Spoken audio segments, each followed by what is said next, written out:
All right, welcome back to the deep dive.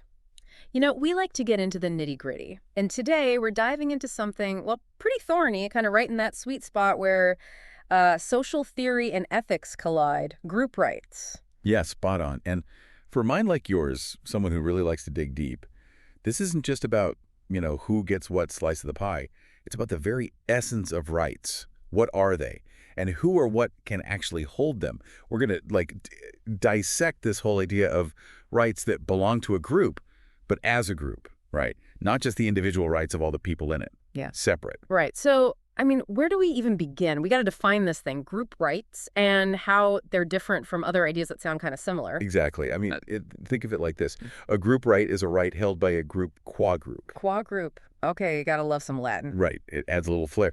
But seriously, it means the right belongs to the group, like in its capacity as a group, not just a bunch of individuals, right? So any duties that come with that right, they're owed to the group itself. Gotcha. So, concrete examples. What does this look like in real life? Okay, so the classic example that always comes up is a nation's right to self-determination. It's not just about each person in the nation getting to choose their government. It's about the nation as a whole, as an entity, having that right to determine its own political future. Yeah, I can see that. Right. Then you have cultural groups. They often claim a right to have their culture respected, protected. Or linguistic groups, right. They want the right to use their language, have it supported in public life. Yeah, makes sense. So it's about the group itself, not just the sum of its parts. What about I don't know, maybe a religious community, right? They might want the right to worship together collectively. That'd be a group right too. Absolutely. That fits right in. And it's not just these big, broad groups. We're talking organized entities too, right? Corporations, universities. Political parties. Yep. Even charities. They can claim group rights. Think about a university. They have a right to set their academic standards, right? Or a corporation. They can enter into contracts. And these rights, they're usually exercised by the group through whatever their structure is, their system. It's seen as belonging to the entity, the organization itself. Okay, now here's where I start to trip up. What about those rights that, individuals have specifically because they're part of a group? That's different. Right. Yeah. Super important distinction. Tricky, but important. So lots of rights that we enjoy as individuals, they're connected to being in a group. But they're individual rights exercised within that group context. Yeah. Like, say you're a member of a university, right? You have the right to use the library. Right. But if someone says, nope, you can't use the library, it's your individual right that's been messed with, not some big university group right. Makes sense? Yeah, I see that. Most of our individual rights, they're tied to group identities in some way. So, my right to free speech, that's not a group right just because I might be, at a protest with other people. Exactly. You got it. That's your right no matter if you're alone or with a group. Doing it together doesn't make it a group right held by, the protest itself. Gotcha. And now this term, group differentiated right, Kimlicka right, how does that fit in? Yes. A group differentiated right is a right specifically given to members of a particular group and nobody else. Like indigenous groups might have special rights to land or the right to govern themselves. That's group differentiated. Now, this can be a group right in the way we're talking about it. So a specific indigenous group's right to govern their own land would be both differentiated and held by the group as a whole. Bingo. But it's not always a group right. It could also be an individual right that only those specific group members have. Oh, interesting. Yeah, so think of fishing rights. Maybe only members of an indigenous group have those rights in a certain area. That's differentiated, right? But it's held by each individual, even though it's only for them because they're part of that group. Subtle difference, but key. Right. Okay, so we've got all these different types of rights and how they relate to groups. Now, what about the nature of these group rights? Can they be moral rights, legal, both? Well, just like with individual rights, they can be based in law, morality, or both. Legal systems, they can just straight up recognize certain groups as having specific rights. No problem there. Okay, so if a law says a corporation has a right, boom, legally they do. Simple. But how does the legal side connect to the moral side? Right. So once a group has that legal right, officially recognized, then messing with that right can start to look like a moral wrong. I see. So, if a group has a legal right to their ancestral lands, then someone violating that legal right is also doing something morally wrong to the group? Yeah. You're getting it. The legal status, it strengthens their moral claim. Okay, I see. But, I mean, the real philosophical head-scratcher is whether groups can have moral rights even without the law saying so, right? Exactly. That's the big debate. With individuals, that idea of inherent moral rights, it's pretty accepted. Mm-hmm. But with groups, man, it gets messy. Do they have moral rights just by existing, regardless of the law? That's a huge philosophical question. It really makes you think about what it means for a group to even have a moral standing, right? Like, are they a moral entity in some way? You got it. Now, if we say, okay, some groups can hold rights, then the next question is, well, which ones? Mm. It can't be any random group, right? Like everyone who likes pizza doesn't suddenly get group rights. Huh, that'd be something. But yeah, there's got to be some criteria. Right. A big idea in the field is that the group, it has to have some kind of integrity, unity, a clear identity. And that's where Peter French comes in, right? With the aggregate versus conglomerate groups. Yes. French says an aggregate collectivity. That's just a bunch of individuals. No real structure, no organization, like people at a bus stop, Mm-hmm. or, I don't know, people with blue eyes. Any rights we might talk about for those groups, they really just boil down to the individual's rights. There's no real unified group there. So saying the people at the bus stop have a right to shelter actually just means each person there individually has that right. Exactly. Yeah. Now, a conglomerate collectivity, that's different. That's organized. They've got structure, rules, ways of making decisions, a real identity. So like corporations, universities, the stuff we talked about before. Yep, and political parties, even nations. French says these conglomerates, they are a unified being, They act as a group with their own goals and plans. So that's where this idea of the group as a moral agent starts to come in. Like they can be morally responsible for their actions. Exactly. French says, yep, they can be moral agents. They can even be moral persons. They have duties. They can have rights. And it's not just because of the individuals in them at any given time. Think of a corporation polluting, right? The corporation as a whole is held responsible, not just the CEO or the employees on that day. Right. It's the corporation itself that's responsible. Right. Now, Dwight Newman, he makes a similar distinction. Sets versus collectivities, he calls them. Okay, so sets are just defined by who's in them right now, and they change all the time. And collectivities have a more stable identity that lasts even when members change. You got it. Newman agrees with French that this lasting identity, it's key for a group to have rights. It's got to be more than just a collection of individuals at this exact moment. Yeah, like when we talk about a university's history or a sports team's traditions, we're talking about something that goes beyond the people there right now. Absolutely. It's like joining a club. That club existed before you, and it'll exist after you. It has its own thing going on. Makes sense. But then the source also mentions nations and ethnic groups. They don't always have that clear formal structure, right? It's true. But we still think of them as lasting across generations. Like, think of the Kurds, right? Mm-hmm. Or even Polish identity during times when there was no Poland as a country. Right. So it's that shared history, that culture, that sense of belonging that creates a kind of ongoing group identity. And that could be the basis for claiming group rights. Now, beyond all this, some theorists, they look at the inside of the group, the dynamics. Oh, interesting. So not just the structure, but what's going on within the group. Yeah. Like Gallenkamp, she says strong solidarity, that shared sense of community, that's huge. It kind of defines who they are as members.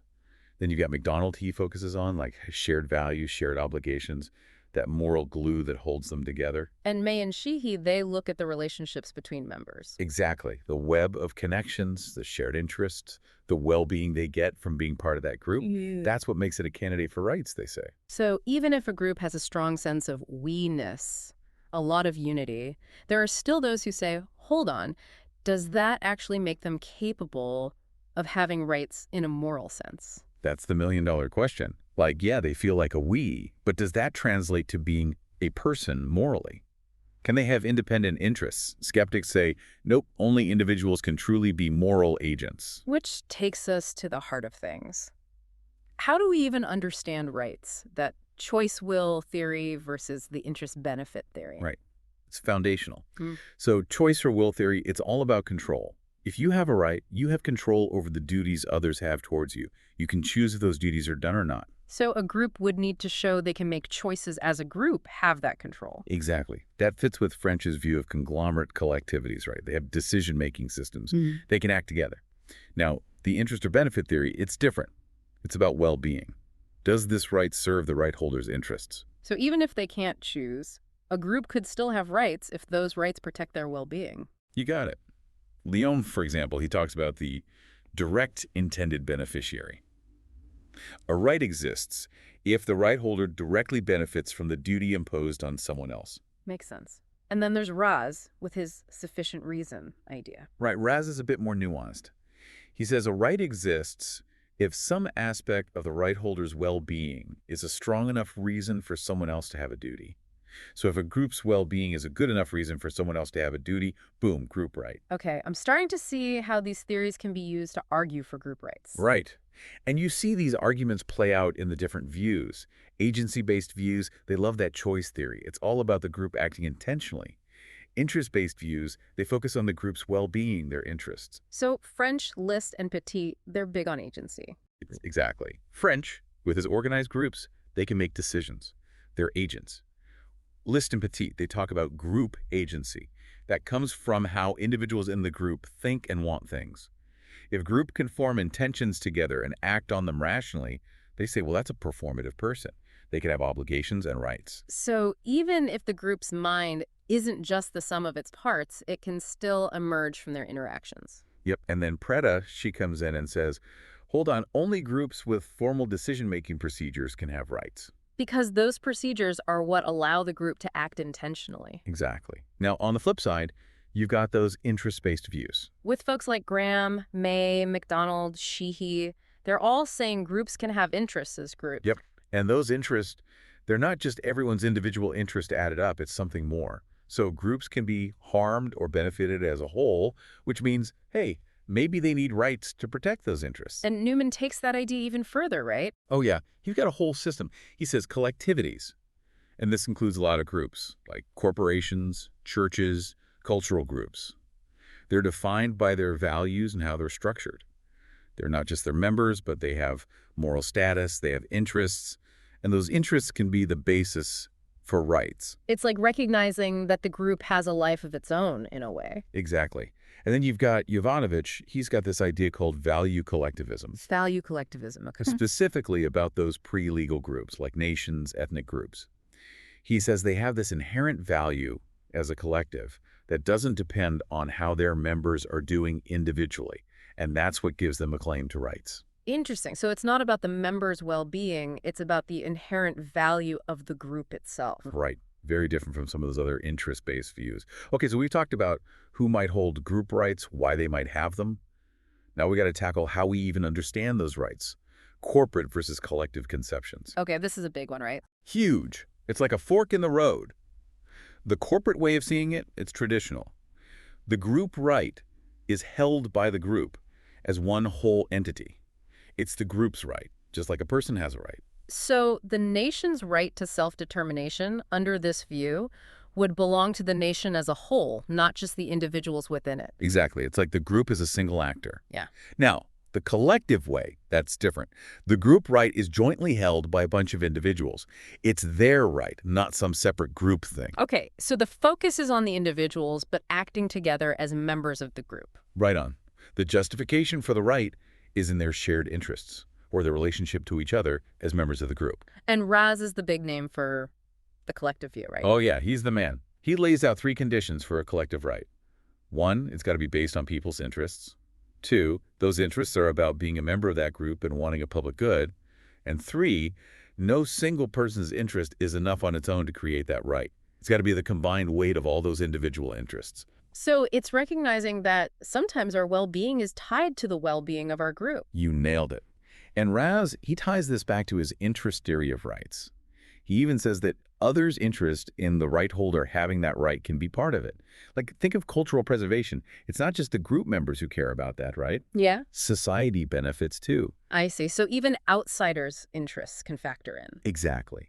And there are others who follow Raz's lead. You've got folks like Brett, Buchanan, Green, Miller. They all have their own versions of this collective idea. Now, the pedestrian walkway example really helped me understand this. It's like each person wants a safe way to walk, but it's their shared interest as a group that makes the city responsible for providing those walkways. Perfect example. It shows how the group might exist because of that shared interest, not because they were buddies beforehand. But even the collective view, it's not without problems, right?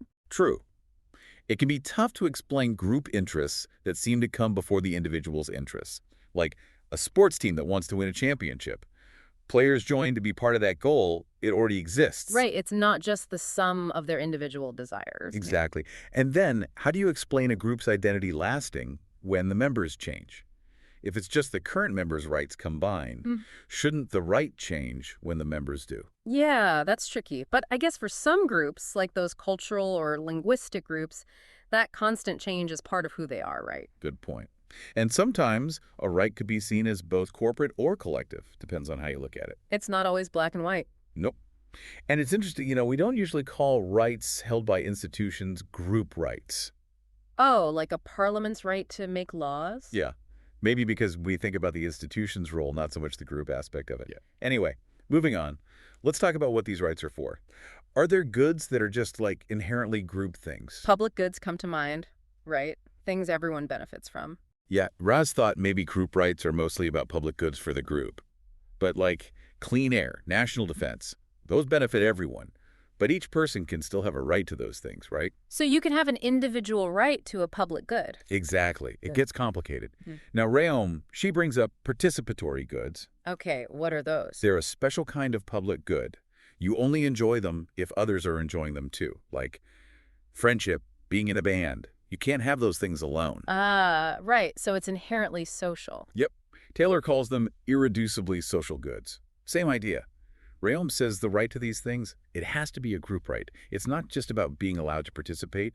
It's about the right to that good itself, the good as a whole. Okay, I see. So a band's right to play together, not just each musician's right to play their instrument. Exactly. Or a culture's right to thrive, not just each member's right to participate in it. But that raises some questions, right? Like, if a group has a right to maintain their culture, could they then restrict members who disagree with some of their norms? Ooh, yeah, that's the sticky part. Can a group force conformity in the name of preserving their culture?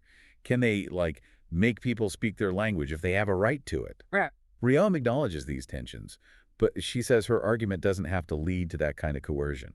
So it's more about protecting the group from outside interference, not controlling its members. Right. The duties are more towards those outside the group. Don't stop them from doing their thing, don't mess with their stuff, and maybe even help them out. Okay, so like a minority language group might have a right to state support for their language. Exactly. But then you've got Murata. He comes in and says, wait a minute, participatory goods could be individual rights, theoretically. Really? Yeah, like imagine someone claiming a right that others have to participate in their culture. Sounds kind of messed up, right? But Murata's point is that Rayom's argument relies on a moral idea. Yeah. That everyone in the group has equal standing. Ah, so it's not just about the nature of the good itself. It's about how we think about the individuals within the group. Precisely. It feels wrong for one person to control what the whole group does just because they have a right to that thing. It's like it's got to be the group's right because it comes from their shared standing. You got it. Now, we got to talk about the elephant in the room, the skepticism.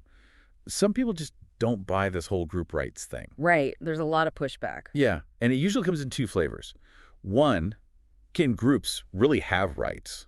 Like, are they the right kind of thing? And two, what happens if they do? What are the consequences? So first, there are those who say groups, rights. Nah, it doesn't compute. That's the ontological skepticism. Yep. They question if groups have the stuff you need to have rights.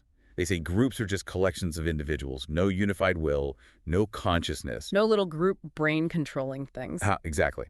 So they say only individuals can have values, make choices, and therefore have rights.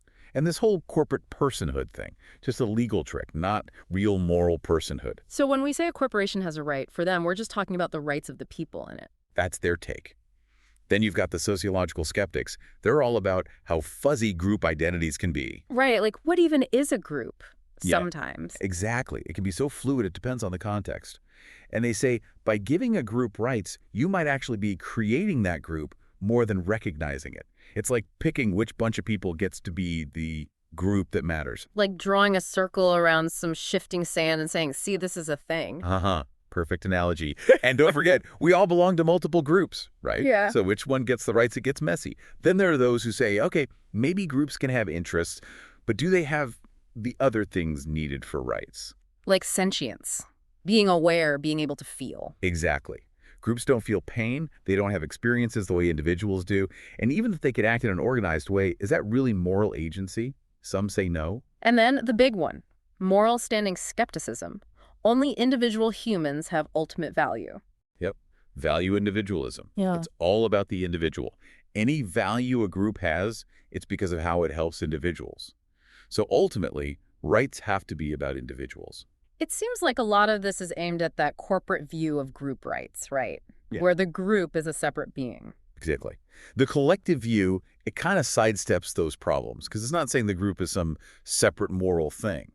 But, as we talked about before, the collective view has its own issues. Right, right. Okay, so that's the can groups even have rights skepticism. Now, what about the fears about the consequences? Right. This is where people worry about what happens if we do recognize group rights.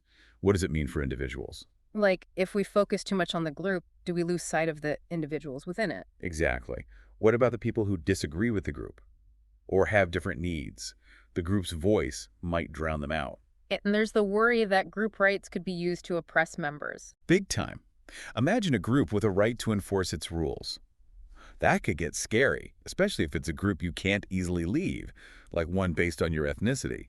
Kamlicka, he worries about these inward-facing group rights that let the group control its own members. Yeah, it's tricky. And the source mentions concerns about minorities within minorities. Right, like if a cultural group gets rights, what about the people within that group who are already marginalized? Will the dominant voices just get more power? And the big fear is that group rights will just trump individual rights. That's the core of it, especially if it's a powerful group. People worry about the individual getting squashed. It's like David and Goliath, but Goliath wins. Even List and Pettit, they're careful about this, right? Yeah, they think groups should have rights, but they're worried about those rights getting too big because they believe in that individual focus. And even the collective view, it can sound a bit like utilitarianism, right? Like Yeah. the greatest good for the greatest number. Yeah, because it's based on aggregating individual interests. It could end up sacrificing some individuals for the group's benefit. And that clashes with the idea that rights are there to protect each person, even against the majority. So it's a balancing act. Now, despite all these fears, there are also arguments that group and individual rights can actually work together, right? Absolutely. It's not all doom and gloom. First of all, we got to look at what the specific group rights are. Objecting to some doesn't mean the whole idea is bad. And why do we assume rights are only about things individuals enjoy alone? Lots of good stuff in life is social. And, I mean, we already have individual and group rights existing together in many places. Exactly. Think of national self-determination right. It's a group right, but it's limited by those individual human rights. A good system would find a way to make them work together. It's like conflicts can happen, but we deal with those between individual rights all the time. Exactly. And historically, groups have actually been seen as good for individual liberty. They can protect us from an overly powerful state. Tocqueville, the English pluralists, they all talked about this. So it's not just about conflict, it's about finding that balance. And sometimes the two types of rights can even strengthen each other, right? Exactly. Like Raz, he said the individual rights often need social goods to work. And those social goods often depend on groups existing. Some even argue that individual rights, like freedom of religion, they need group rights to really be enjoyed. If your group can't practice its religion, you can't really practice yours freely. And Newman's framework, it tries to create that harmony, right? Yes. His principles, they say group rights should help individuals, they should serve their members, and they should consider people outside the group too. It's about making it all work for everyone. Okay, so much to think about. Now, one last big question, especially for our philosophically minded listeners. Can group rights ever be considered human rights? Ah, the big one. It's tricky. Some international documents, they seem to recognize group rights as human rights, like self-determination, cultural rights. But lots of human rights folks, they say, nope, human rights are about individuals, period. Right, it's human rights, so it's got to be about individual humans. That's the common view. And they worry that if group rights are human rights, then they'll always win when they clash. Makes sense. But the other side argues that lots of stuff that's good for humans, it's collective. Exactly. Religion, language, culture. If human rights are about living a good life, then maybe we need group human rights to protect those things. It's like recognizing that some parts of being human are inherently social. And here, that corporate collective difference comes up again. Corporate rights, where it's the group as a whole that's the rights holder, they're less likely to be seen as human rights. But collective rights, where it's about the individuals acting together, those have a better chance. Because the individuals are still the ones holding the rights. Right. It's about recognizing that some things we need to flourish as humans, Mm-hmm. as social. So the goal is to make all these rights, individual and collective, work together in a way that's morally good. Man, we covered a lot of ground here. Defining group rights, all the philosophical arguments, what they might be for, the skepticism, the whole debate with individual rights and human rights. It's complex. That is. But hopefully it's given our listeners a lot to chew on. So, to all you deep thinkers out there, we leave you with this. Which view of group rights makes the most sense to you? And what does that mean for how we think about justice and the rights of all the different groups in our societies? We encourage you to keep exploring this. Check out the work of the thinkers we talked about. See how this debate is playing out in the real world. Thanks for joining us on this deep dive. Keep those brains buzzing.